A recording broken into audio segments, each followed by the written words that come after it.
President Muhammadu Buhari's refusal to assent to the Electoral Act Amendment Bill sparked a big row between him and the National Assembly yesterday. According to news reports, shortly after the president's letter to the leadership of the legislature on why he rejected the bill was read at plenary, aggrieved senators across party lines swung into action to collect signatures to override the president's veto. This was even as the president of the Senate, Dr. Ahmad Lawan, during a closed-door session with his colleagues, tried to plead with them not to embarrass the president. Meanwhile, in the House of Representatives, a decision on the bill was deferred till January, when the House will have reconvened after the Christmas recess. The Nigerian Governors Forum, NGF, however, sided with President Buhari, saying he did the right thing by withholding his assent to the legislation. Governor Kayode Fayemi of Ekiti State, who doubles as chairman of the NGF, said just as President Buhari argued, it would be undemocratic to foist the direct mode of primaries on all political parties. Nonetheless, he maintained that the governors were not scared of direct primaries. To discuss the power tussle over the Electoral Bill and the options available to the National Assembly to salvage the legislation, we'll now be joined by a panel comprising Honorable Henry Nwawuba, a member of the House of Representatives from Imo State and the chairman of the House Committee on the Legislative Agenda. Oluwole Osaze-Uzzi, a lawyer and former director, former Education and Publicity at the Independent National Electoral Commission. And Kunle Adegoke, a senior advocate of Nigeria. Good morning, gentlemen, and thank you very much for joining us. Good morning. Good morning. Pleasure to be here. Thank you very much. Thank you very much. Well, quickly, Honorable Henry Nwawuba, let me start with you. How much of a power tussle is this between the lawmakers on one hand and then the governors and the presidency on the other hand? Thank you very much. Good morning. I don't see any power tussle in this at all. When it comes to the process of making laws, the yam and the knife actually is with the National Assembly. It's part of the process. We commence the process. It goes through the rounds in the House. We expose the law to a public dialogue, and then we send it off for assent. If it doesn't get accented, the power still resides at the National Assembly. I'm sure you saw what happened in the Senate yesterday when they started collecting signatures, and indeed the Speaker has said that when we come back in January, we're going to take another look at it. Certainly the Electoral Act is absolutely not over yet.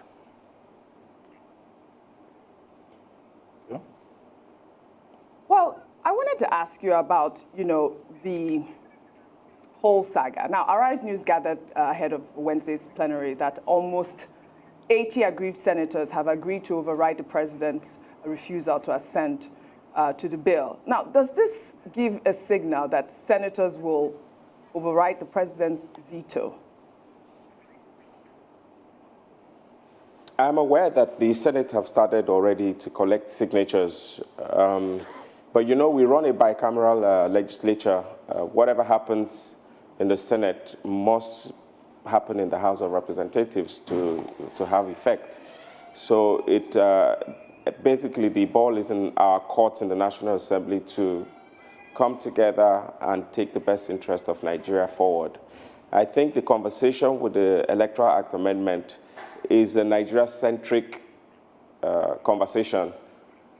All parties must take the best interest of Nigeria at heart as we decide on what the next steps would be. As any piece of legislation, there will be good parts of it. There will be areas that will be giving concerns to some stakeholders. It's just for us to sit down and cross the T's and dot the I's. When we did the Petroleum Industry Act, we passed it despite the agitation from the Niger Delta to increase the percentage for the host communities. of course, now we have a piece of law, and if anyone wants to amend it, we're free to come forward with amendments. Ditto for the Electoral Act.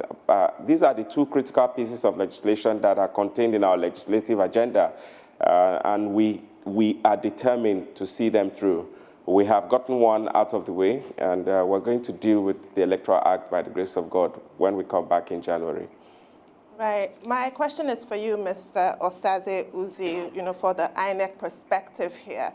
What is your reaction to the President's letter and the reasons that he espoused, given the level of collaboration with INEC for the passage of the bill, and also the fact that the President consulted INEC when he wrote a letter last month to INEC? How do you respond? And also, I want your take specifically. He did give a few reasons, but specifically on one of the reasons that he adduced, which is probably the most convincing, that political parties should have certain freedoms, how they're going to run like the minutiae of their business, including primaries, and that should not be imposed by law. Well, thank you very much. I can speak more authoritatively on my own personal perspective rather than the perspective of the Commission. But it's correct that the President did send a letter to the Commission to get its input into the bill, in the realization that, look, INEC was involved in all the processes leading up to the passage of the bill by the National Assembly. I think what is important to point out here that Clause 87 has undergone several changes from its first, when it was first read. But what is fundamental is that there was never a time in any of the public hearing, and I hope I stand to be corrected, but all that I know of, there was never a time where there was an issue of scrapping indirect primaries. Right from inception of the Electoral Act, it's always been the party has a choice to either do direct or indirect primaries. So that came, even in the initial passage of the bills, before the harmonization by both chambers of the National Assembly, Clause 87 remained as it was. So often they say, well, there's a lot of consultations. There were a lot of consultations. That was never really a bone of contention. And yes, the President did say that I think he used the word undemocratic from the news reports I read. Well, it depends on what school of thought, jurisprudential school of thought you belong to. Yes, some people say parties should be left to their own devices. Some others say no, because of the way the political parties have behaved, because of the way they have abused the process of electing candidates for elections, then it is necessary for the legislature to intervene in that regard. I think the Commission, as far as I'm aware, did not raise any eyebrows about Clause 87. Its official position is that whichever one is passed by the National Assembly and Senate by the President, it will comply with the law as best as it can. So that, I think, is the official position of the Commission. But Clause 87 about direct primaries, yes, my grouse with it is the fact that it doesn't contain sufficient safeguards. You cannot talk of direct primaries without a comprehensive and correct and updated register of voters who are entitled to vote at the primaries. That safeguard is not there. All the clause talks about is that you give guidelines for the conduct of primaries to the aspirants. It does not say that you give them the register of members entitled to vote. And without that safeguard, I'm afraid that the President is correct that, look, there should be that safeguard there. So depending on the school you subscribe to, some people say it's undemocratic, others say no. Because of the misbehavior of operators of the system, it was necessary for the legislature to intervene. Well, I thought you asked a second question. He has addressed that, right? Yes. Okay, very quickly, let me come to you, Mr. Kunle Adegoke. And, it's about the contention that the choice of direct primaries will amount to an erosion of the rights of political parties to determine their own affairs. Is there a basis for that in law? Two, everybody now has become a lawyer. Everybody is quoting section this, section that. What do you think should be the next steps for the National Assembly with regard to the law, what the law says, not politics? And then what will you specifically advise, the lawmakers? Should they remove that contentious clause, or they should just take a decision and send the bill back to the President for his assent, particularly as they seem to have enormous support for their position within civil society and among the people of Nigeria? Thank you very much, Mr. Abati. The issue that is raging right now is one that has made, just like any other issue of public concern, has made every Nigerian a lawyer, just as you have rightly said. However, when we look at this issue, one will see that the freedom of political parties to determine their internal affairs has been an age-long rule and a tradition that has so much been recognized by the courts of the land up to the Supreme Court. And recent interventions by the legislature to regulate the affairs of political parties actually stem from the fact that the powers given to the political parties to regulate their internal affairs have been substantially abused. And this has led to a lot of agitations within the polity. To that extent, there have been inroads created by the legislature to regulate the affairs of the political parties, which is quite very, very much welcome. However, there must be a limit to this. Where the legislature is taking on too much, it will erode completely the freedom of the political parties to actually regulate their internal affairs, more so when it comes to some fundamental factors that must be taken into consideration. For instance, the current Section 87 of the Electoral Act recognizes the freedom of the political parties to either organize their primaries by direct method or by indirect method. Direct method will require all the members of the party to vote during the primary towards nominating candidates for an election. On the other hand, indirect will use the delegate system. And that has been the tradition for quite a long while. In fact, the use of direct primary, I think, substantially came into the limelight in 2018 when the Osun gubernatorial election was coming on. And since then, it has been an issue. People will say that it is more democratic, others will say it is not. From my own personal experience, I think that the legislature ought not to go into this area. There shouldn't be an imposition of a single method. Parties should be allowed to conduct their affairs in this regard within the purview of some factors that must be taken into consideration. All parties are not equally wealthy. And I know from experience that the use of direct primary requires a lot of capital, financial capital, on the part of not only the political parties, on the part of the aspirants who are jostling to get the tickets of the parties, and thirdly, on the part of INEC. It is too humongous, it is too huge for anybody to impose on. In fact, it is a way of making democracy too costly to attain. And I'll tell you this for free.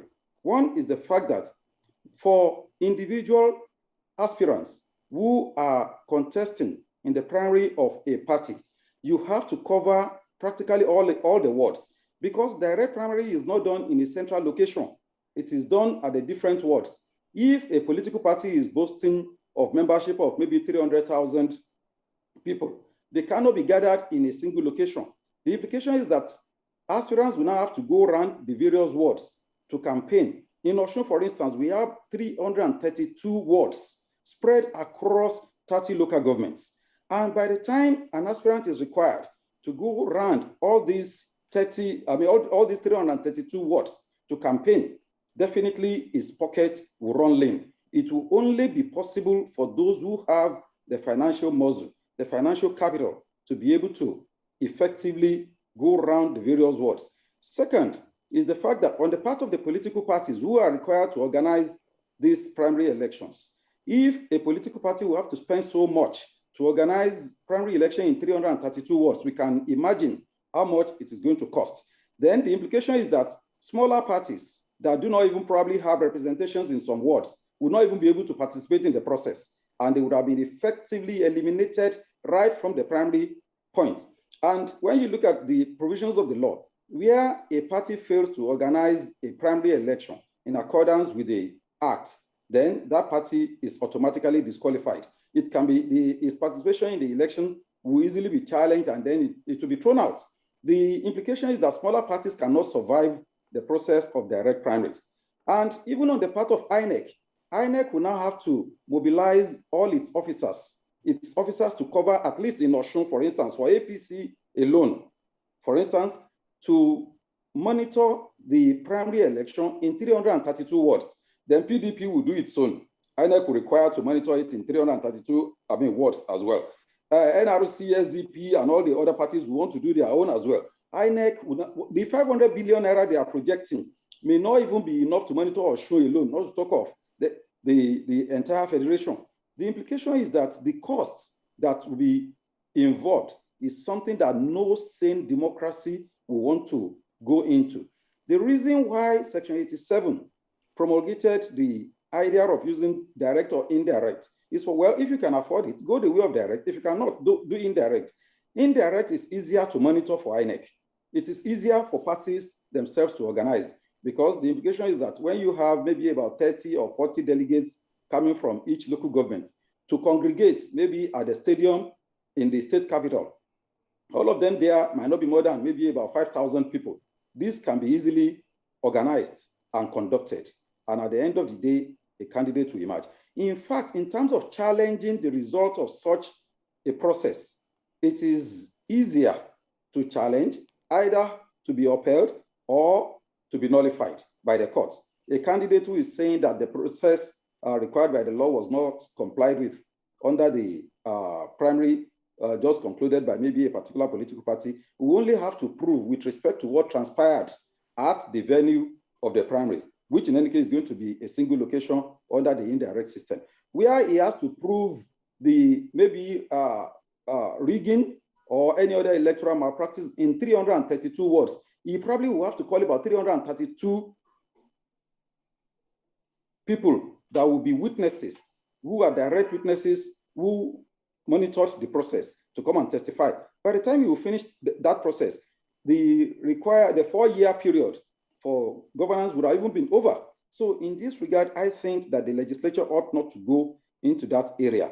And as for the president who has taken the decision not to assent to it, he has considered not only what the National Assembly is saying, he has looked into other factors, the governors, what they are saying, what the people are saying, people who are conscious of this, because it is easier to buy the electorate to say the process is more democratic, let us go that way. The president took into consideration what are the factors that may make this process itself impossible or even anti-democratic at the end of the day. And I think that is a good step taken by the president in this regard. The National Assembly may take it back.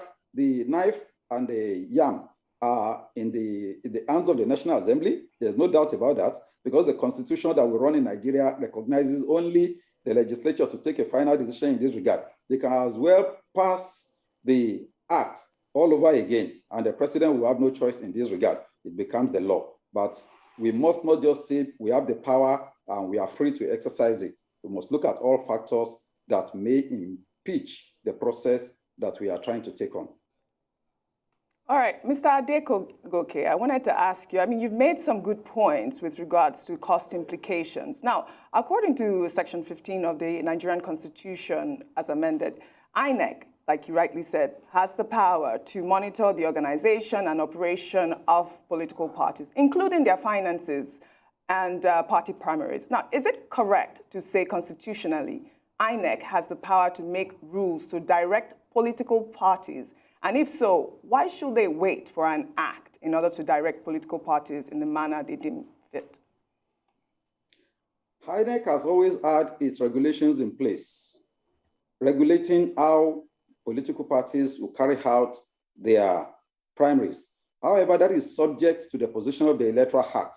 Section 87 of the Electoral Act 2010 stipulated two procedures in the alternative, and even there is a third one which in any case can be by consensus. So it has provided 3 alternatives for political parties to explore. A party may choose direct primary, another party may say we are using indirect, and others may say, yes, we are using consensus, which we did in 2014 in Osun, for instance, through which the gubernatorial candidate of the party emerged for the second time, Ogbeni Rauf Aregbesola. So to this extent, the statute has always made provisions for the procedures that parties may explore. INEC will now do its own regulations in accordance with what the procedure, in accordance with the procedure stipulated by the statute. If the procedure stipulated by INEC is inconsistent with the statute, we all know that it will be a nullity. And to that extent, INEC has always had its regulations in place, the guidelines and regulations for the conduct of primaries in place, which parties are followed. I want to believe that for the 2022 governorship election in Osun and the general election 2023 all over the federation, INEC must have had its regulations and guidelines in place that will regulate the conduct, the number of officials that will monitor the election at every point of voting and what have you, and how parties are to carry out all this in terms of their finances, their campaigns, and what have you. The regulations have always been in place. I don't think they're actually waiting. It's only that the legislature is taking on an aspect that I believe is outside what it ought to be considering. Insofar as the legislature recognized from the beginning the rights and powers of political parties to conduct their affairs, now it provided 3 major ways by which such could be done. And one is direct primary under Section 87 of the Electoral Act 2010. The other is indirect. And the third, which is allowed, that parties to also incorporated in their constitutions, is what we call the consensus option. Parties, the delegates and the members, they come together and say, this is the procedure we want to adopt, just as we recently did in electing our officials in Osun recently, the party officials in Osun, by way of consensus, which all members are happy with. So I think that I don't think INEC is waiting for the legislature to stipulate a particular procedure. The procedures have always been there. I'm going to start with you, Honorable Nwamuba, based on what Mr. Adegoke just said. Can you, for the purpose of context, take us through what defect that amendment to Clause 87 was actually seeking to cure in the first case? Why was this contentious issue of a direct primary included in the bill as proposed? Because we all knew from the get-go, didn't we, that it was going to be some kind of a cog in the wheel. I'll start with you, and then I'll ask a question to Mr. Osaze-Uzzi. Well, personally, I actually disagree with that clause. I think the issue of direct or indirect primaries is a question that should be 100% in the domain of the political parties. But then again, it's an electoral reform that we're going through here, just like we're reforming our security architecture in this country or even the economic space. We feel that at the end of this exercise, if this piece of law is a bad law, then it's not for the people, and the people must reject it. That's why it's going through such a robust conversation and discussion. I'll just, if I may, read something that the Speaker had said yesterday when we started. He said, when we return in the new year, we will resume our efforts to reform the electoral system in our country, and we will do this together. That is what the Nigerian people expect of us, and we will do our duty for God and for our country. Whichever way it pans out, we must not throw out the baby with the bathwater and must deliver a credible and enduring electoral system to Nigerians. Every law is a living document, and as long as it breathes, it must survive. And so that is actually the crux of the conversation for us in the House of Representatives. The baby and the bathwater. If there are aspects of this, I mean, direct or indirect is just one aspect of the entire document. We're looking at electoral reforms in Nigeria that will enthrone transparent, free, and credible electoral processes that will bring on board all the experiences that we have learned, the lessons learned from previous electoral experiences, and correct them. We want to use the work that we're doing now as a policy innovation mechanism that will give us a tool that Nigerians will be very, very happy with. Because remember, when you make a piece of law and people go through an electoral system and they do not believe or they are not convinced that their wishes is what is being reflected, it has economic undertones, it has security undertones, it has all kinds of repercussions that we really need to be careful about. This is a Nigeria-focused conversation. This is something that we must do in the best interest of Nigeria. If we have to defragment this document and situate aspects in a way that will make the entire document a living and breathing document, definitely that's what we'll be doing when we come back in January. Thank you. Mr. Osaze-Uzzi, I'd like you to take us through the nuts and bolts of party primaries, direct primaries. Mr. Adegoke referred to that figure, 500 billion naira, and he's not the only one doing so. Where was that projection, obtained? Is it accurate in the first case? And the president's letter referred to all over 8,000 wards, 8,809 wards. Is it actually necessary to go through all the wards to achieve a direct primary? Put straight, no, it's not necessary to do the direct primaries in every ward.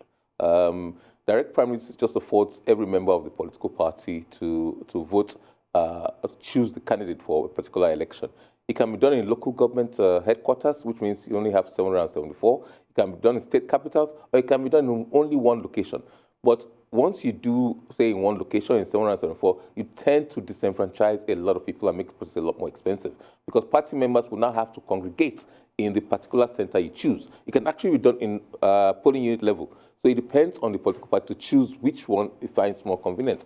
I think I recall that National Conscience Party in 2007, I believe, had direct primaries, and they went to Onikon Stadium to do their primaries there in one central location. But that deprives so many other people who don't have the resources to travel from their various locations to that one central location to partake in the primaries. I don't know where the figure of 500 billion comes from, but I personally have not sat down to work out how much it will cost. But just to give you an idea of costing elements, if there are 809 wards and it was be conducted in all those wards, 18 political parties, that means there will be 158,562 primaries to be monitored by INEC, to be secured by the security agencies.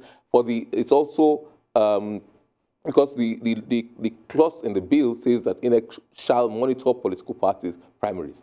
So it will have to deploy 150-something thousand people.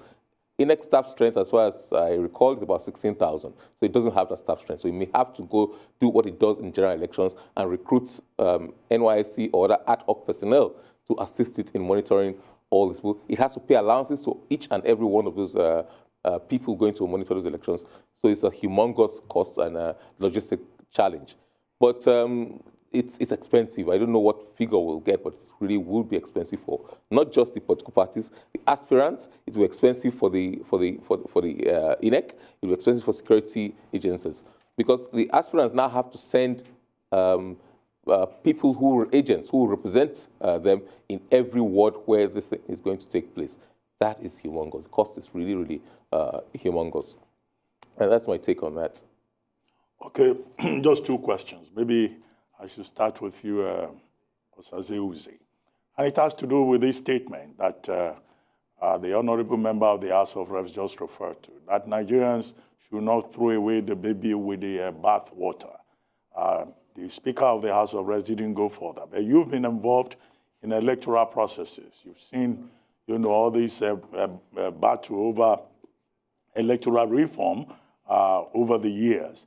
What are those other issues that you think Nigerians should be paying attention to beyond whether direct primaries or indirect primaries, which seems to be more political? But there are other items there, electronic transmission, mode of balloting and all of that. Maybe you help us, define those ones so that Nigerians will know that that law is not about, direct primaries and indirect primaries as proposed. And then, Honorable Nwawuba, I would like to ask you, there is a story in the papers today in which we're told that senators are saying that, well, if there is no direct primaries and if the president does not approve it, then there will be no appropriation bill 2022 because the Senate will stay action on that. Is that really the mood? I know that the House of Reps already passed the 2022 appropriation bill yesterday. But let me start with Osaze-Uzzi. Yes, thank you. There are very many good aspects of this bill, and we must not lose sight of those aspects. There are also some aspects that the president did not touch, which some find worrisome. For example, under the extant law, within 7 days of receipt of the forms personal particulars of each candidate, the commission is required, INEC is required to display those forms at the constituency where the elections will take place. So traditionally, it has always gone to its local government office and its notice board and displayed those forms. Now, it still is, the bill also says basically the same thing. The difference in this new bill is the fact that prior to now, any person, any political party, any person, legal person, can go and challenge, if there's falsity in the declaration by the candidates, can go and challenge that.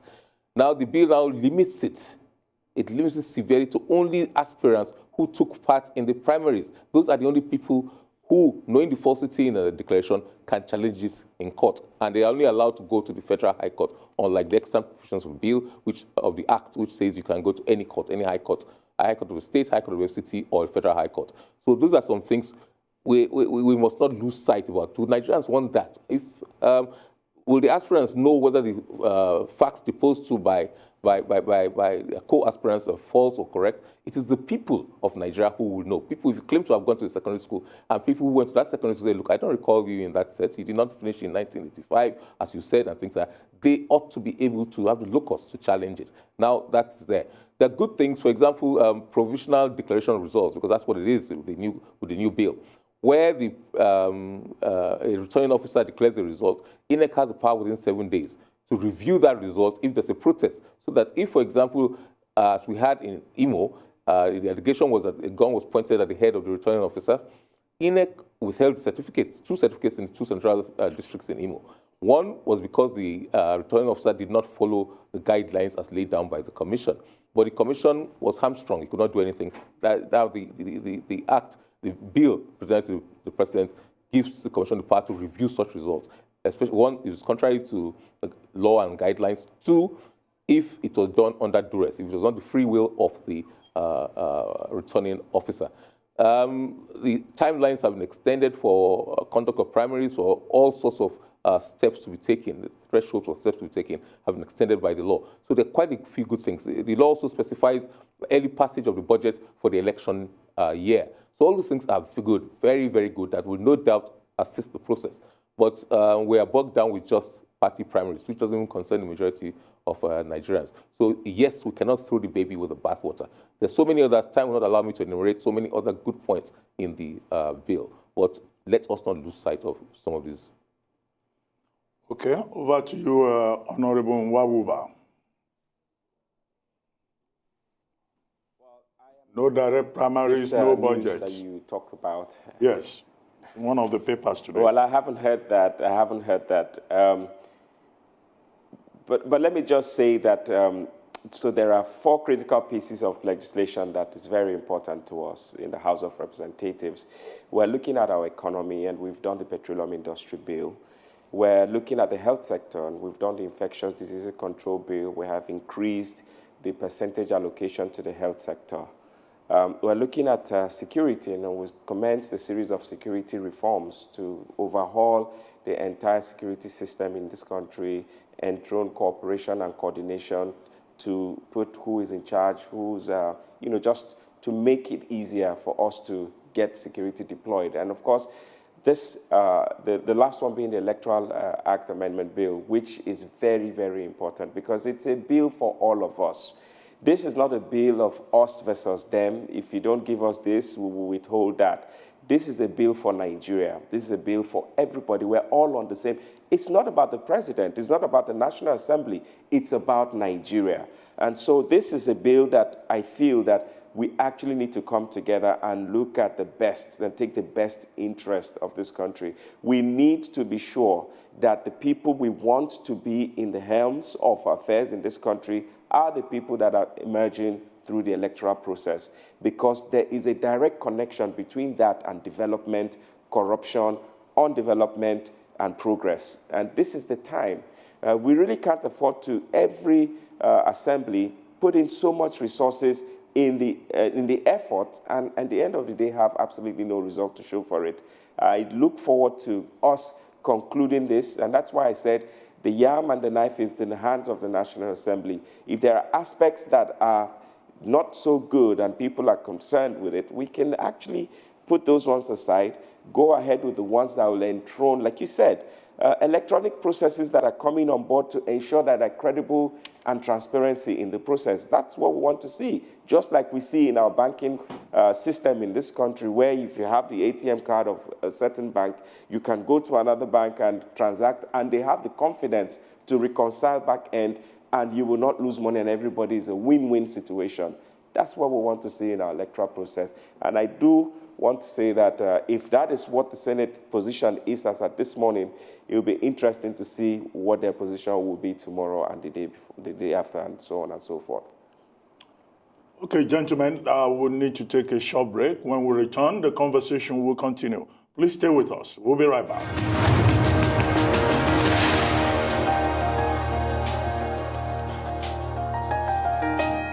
Welcome back to the morning show here on the Arise News channel. Stay with us in the studio. We have Honorable Henry Nwawuba, a member of the House of Representatives from Imo State and the chairman of the House Committee on Legislative Agenda.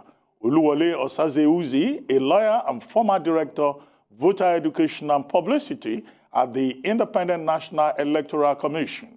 And Kunle Adegoke, a senior advocate of Nigeria. Gentlemen, thank you very much for staying with us. But let me come back to you, Honorable Nwawuba. I understand that you have to leave early to attend the caucus meeting. I guess there will be many meetings around this period. But can you tell me something? How do you think all of this will be resolved? Because I've been commenting on this and arguing that, well, this may be different from what happened in 2018 when the president rejected this same bill 3 times. And then at the end of the day, we had to start the process all over again. But I can't be sure. You are the man in the arena. What do you suspect is likely to happen? Do you think we will have a repeat of the 2018 situation, or that this time around, both the National Assembly and the executive arm of government will be able to resolve it in the best interest of the people of Nigeria? Okay, so I don't have a crystal ball, but so I can talk to you about my personal thoughts. I think that the Ninth Assembly has shown considerable resolve in reforming different parts of our national life. We have done some considerable work in the health sector. I recall when we passed the Infectious Diseases Control Bill, there was an outcry in Nigeria, and some people even accused the House that we had been bribed by the Bill Gates Foundation of $10 million and all of that. We had to set up an investigative panel to clear our names.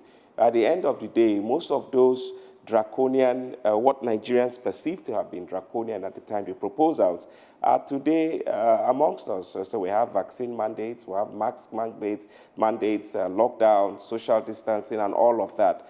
And so with benefit of hindsight, you probably say, okay, National Assembly actually got it right. And we cannot do enough when it comes to our national interests. Ditto for some of the things that we're doing in security. We've never seen the emerging challenges in terms of security like we have seen today in Nigeria. All parts of this country is absolutely exposed to one kind of security incident or the other. And we have taken the bull by the horn. We are not the executive. We don't have the powers to implement, but we believe that we can innovate and we can give policy that the executive can use to get new perspectives and fresh ideas.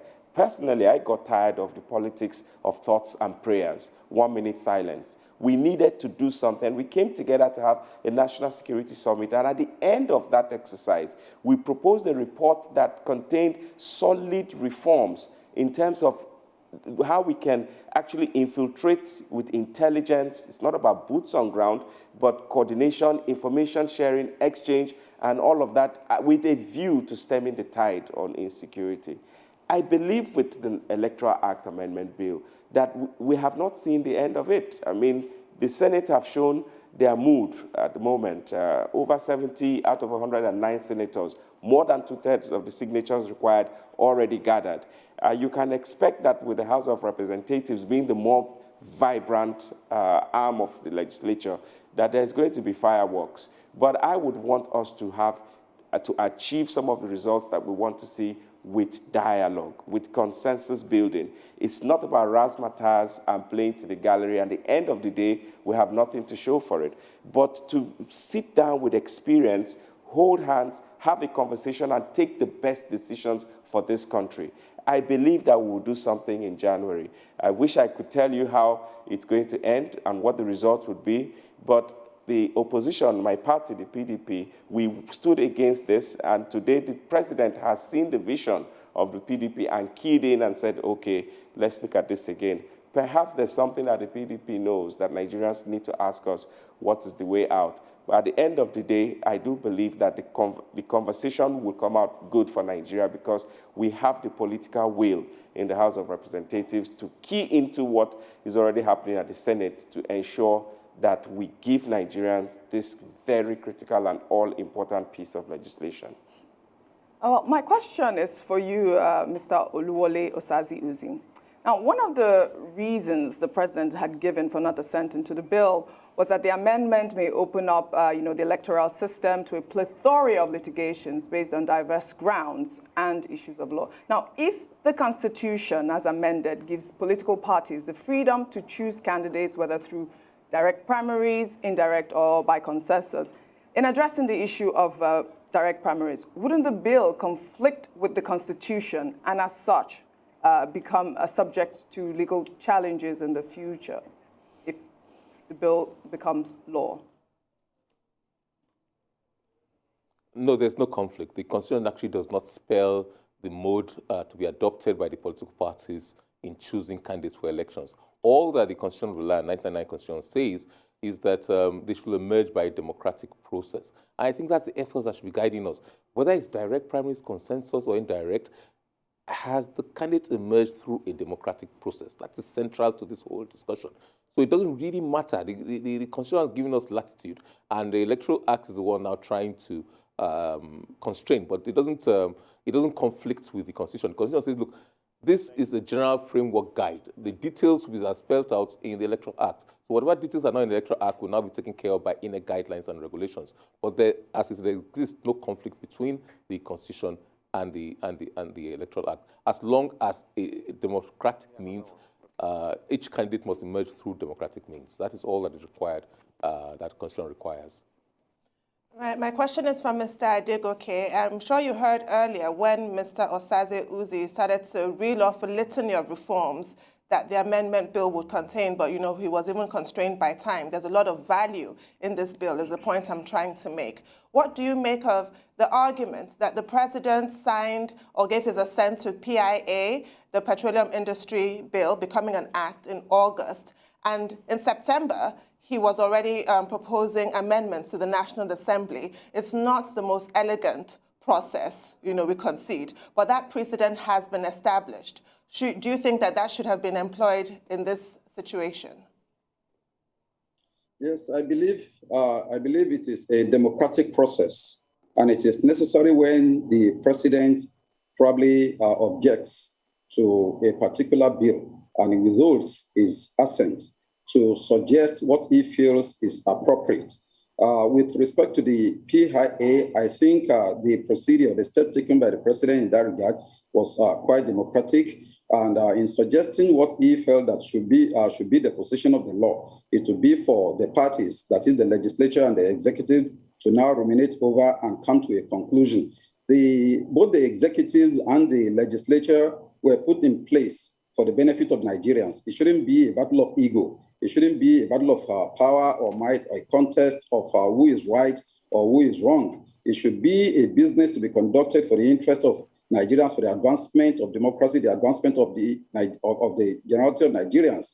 And to that extent, I believe that the two arms of government should be able to come to terms when there is an agitation on a particular issue. The current one, the Electoral Act, that is generating debates right now is not with respect to the entire suggestions, the entire provisions that are being amended.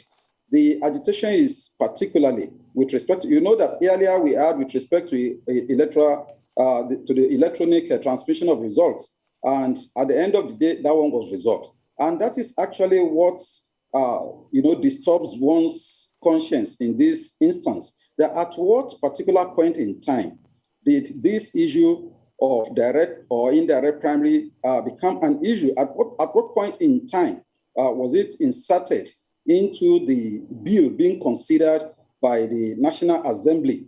And it is at the point of maybe whether it is going to be assented to by the president or otherwise. It became a raging point. And I believe that if the president is withholding assent, it's still a democratic process. It is still a constitutional step. And the implication is that the ball is being sent back to the National Assembly to reconsider the position. The president has advanced some arguments why he feels that his assent should not be given to this particular bill.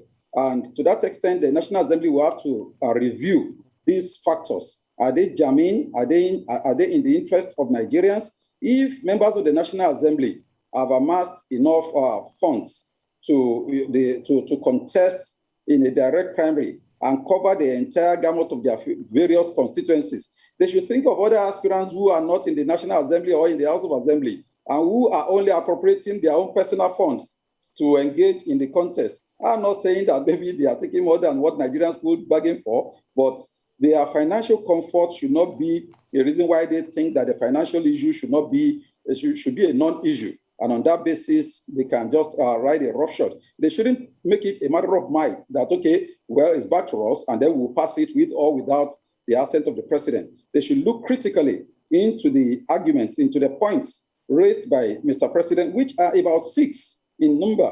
And I believe that they are quite very, very cogent. If this is subjected to consideration by aspirants who are participating in primary elections in the various political parties, you will discover that majority of them would object to the use of direct primary. Our experience in Anambra, APC, I'm a member and I'm a leader in APC in Osun.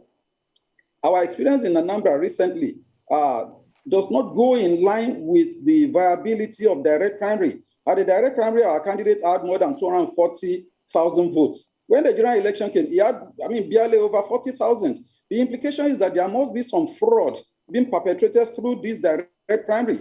INEC will not be able to monitor it. Some of their officials will just stay in some hotels, and then they will be expecting the people to come back, writing figures, and then they will be announcing that, yes, they monitored the primary, it was free and fair. In all conscience, I think all parties should not just treat this issue from the angle of what they think, the superficial arguments of it being democratic and what have you. It is a compromise of democracy in the ultimate end, because the people, the members of the various parties, elected their officials who turn out to be delegates for the purpose of primary election in order to reduce costs, in order to reduce time that will be wasted, in order to not to expose an average member to the jigsaw puzzle of the direct primary, having to travel from an interior of maybe about 1 or 2 hours to a particular central location to come and participate in a direct primary, if it is possible, if it is so possible to organize a direct primary in a central location as suggested by the INEC official on this panel. I believe that that is not even possible. So what I believe should be done at this instance is for the legislature to critically consider what Mr. President is saying. Direct primary has never been an alien to us. No, it has never been an alien to us. It has always been part of the process, at least since 1999, when the current electoral process came into being. And by Section 87 of the Electoral Act 2010, it is also recognized. That is why for political parties that feel that, yes, we have the means, our people love it, then they can go by way of direct primary. For those who feel that, no, we can't afford it. For instance, there are some smaller parties that cannot even, to even organize the indirect primary, they labor through the nose to achieve it. If we say all parties must go by way of direct primary, we will send majority of them into the doldrums and they won't be able to participate in the electoral process at all. So I believe that the legislature should listen to the executive for once and look at how this can be harmonized. Go back to the 2010 position, the 2010 Electoral Act position via Section 87 that allows the direct or indirect or even consensus as the case may be. It allows more freedom for the parties and it is more democratic in this instance. Well, I'd like to stay with you, Mr. Adegoke. We've been discussing, okay, the electoral framework. The framework is important, but as you well know, the true test of a law is in its implementation. You can have the best piece of legislation. If nobody, puts it into effect, it will just be there as dead law. But beyond these direct primaries and putting a framework in place, what are those other urgent issues that you think Nigeria should be focusing on beyond the law as you begin to prepare, for the 2023 process? For example, voter turnout, which was an issue in Anambra, the funding model for political parties, some of those other issues. I mean, as someone who is also involved in politics, what are those other issues that you think we should talk about outside legalese? Right, thank you very much, sir. I believe that a democratic process is such that is quite bigger than maybe one particular issue. And to that extent, in attempting to democratize the electoral process, there is a lot that is required to be done. One, with our experience so far, can we boast that our elections have been democratic enough? We have situations where elections are brazenly rigged, and at the end of the day, the loser will go to the tribunal to challenge the results. The orders put before a person challenging the result of an election, put before a petitioner, those orders are almost in all cases insurmountable. I have participated in nearly up to about 100 election petitions involving House of Assembly results, House of Reps results, senatorial election results, and even presidential election results. The last presidential election result between Atiku and Buhari was one in which I was counsel representing President Muhammadu Buhari. And at the end of the day, when you look at it in all conscience, you will see that an average petitioner cannot succeed in challenging election results, where he's alleging that results of the election were brazenly rigged, the electoral process was compromised either by the officials or by the people, by fellow contestants who probably might mobilize thugs to snap boxes and some other things like that. While INEC and then the legislature are trying with respect to towards achieving a democratic process that is devoid of violence, we have seen situations where we cannot still say that all was free and fair. The court has not been able to achieve much when it comes to this. I think the last effort we had, the last genuine effort that we had was from the Court of Appeal, when the Court of Appeal was the highest court in Nigeria for gubernatorial election petitions. And as at that time, the 2010 election and what have you, we discovered a situation where, imagine from the 2007 election in Nigeria, we discovered a situation where the Court of Appeal was able to do electoral justice, in which in places where elections have been rigged, they nullified the election. This has been done in some other instances too. But as we stand today, the orders before a petitioner should rather be reduced. There should be a burden placed on not only the winner, but also on INEC to account for the electoral process, where everything falls on a petitioner to account for the electoral process as having been compromised and why it should be declared winner.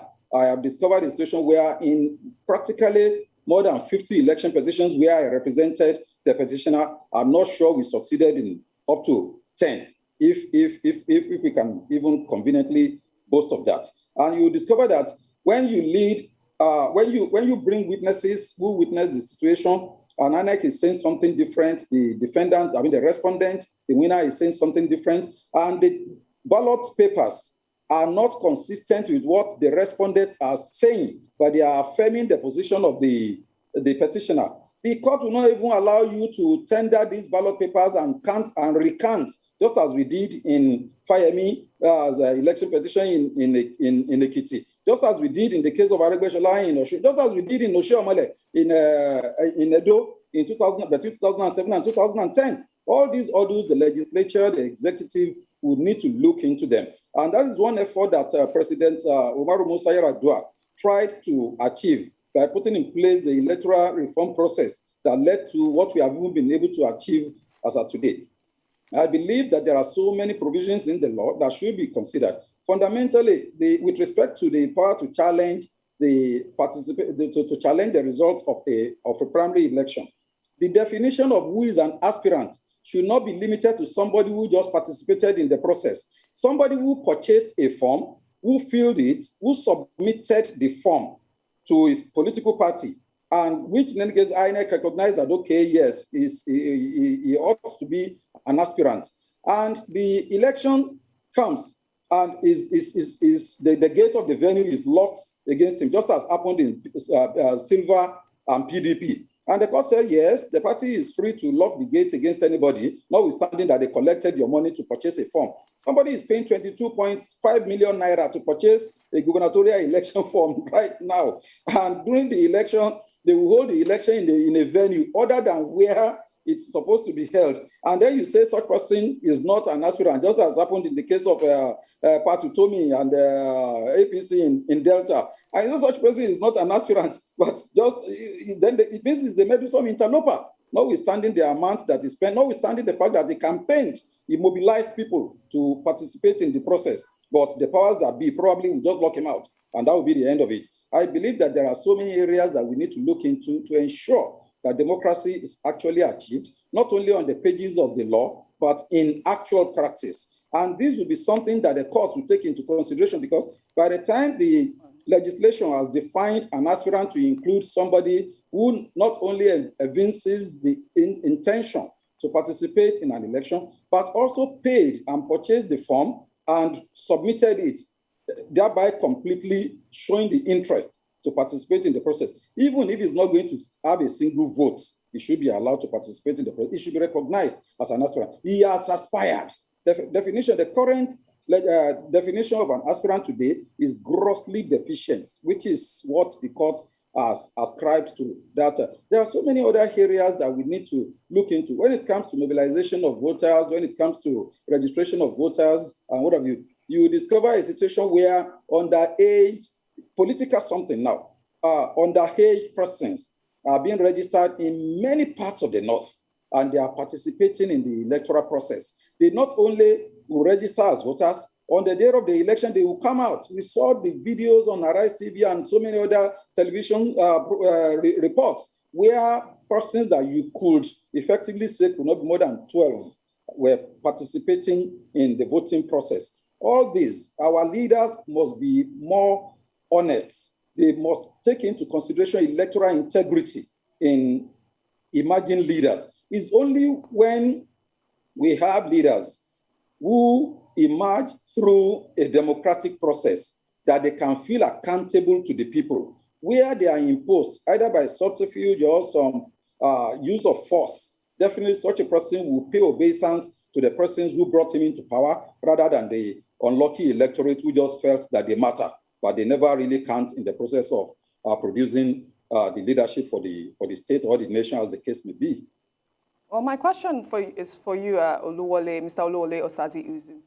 Now, the president also raised the issue of security agencies being overstretched if there were to be direct primaries, because the primaries will now be open to more participation and as such bring about intimidation and disruption and, it would raise credibility issues. Now, I would like your reaction to that. What does this say about the president's confidence in the security apparatus of Nigeria? Briefly, please. Well, I don't think it questions the competences of the security agencies. It's just something, as Honorable did say, that we should go back and reflect on. Because, by the way, INEC now has over 170,000 polling units. And on election day, security agencies are deployed to each and every one of those units. And we have seen how contentious some primaries have been. Some have resulted in violence and even death or fatalities in some instances. So we don't take things for granted. Security agencies have to be at every venue where primaries are taking place, because in contentious ones, there can be a breakdown of law and order. And as I said, the presidential election, for example, 8,809 was multiply that by 18 political parties as they are now. There may be more, because every other association which meets the requirements for registration of the political party will be registered before the election. So even using the current 18, if each of those 18 political parties will sponsor a political candidate for the election, you'll have over 157,000 venues for holding of presidential primaries. Now, that is stretched. I don't think the police alone can cope, so we have to call in the usual other agencies that assist in electoral security, Road Safety Commission, Correctional Services, Civil Defense, and all others. So, but since they can monitor and secure general elections, there's no reason why they cannot monitor and secure political party primaries. Only 8,809 wards. But that will be a huge cost to them as well and to the nation, because you and I as taxpayers are actually the ones paying for securing these venues for that. So I don't think it's a put down of the capability and capacity of security agencies, but it's just it's a pointer to how stretched they can be in such circumstances. But I'm sure they are more than capable of handling the job. Well, thank you very much, Osaze-Uzzi. Thank you very much also, Mr. Adegoke, for joining us on the morning show and for your brilliant insights into the matter of the Electoral Bill in Nigeria.